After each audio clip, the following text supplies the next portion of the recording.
butcher, panoorin nyo, magkakalit tayo ng beef sausage. Ganyan na kayo magkalit nito. Yan.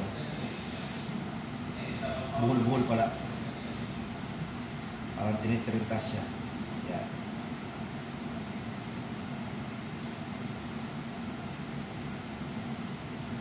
Panoorin nyo lang, mga ano lang siya, panoorin nyo.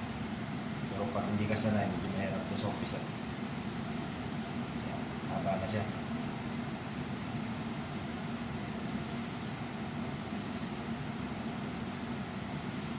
Yan ang style namin dito, beef sausage.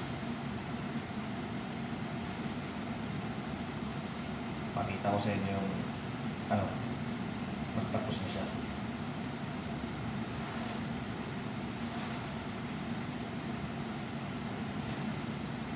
Mahirap din ito matutunan mga kabutcher kung hindi ka sanay, lalo pag hindi ka araw-araw gumagawa.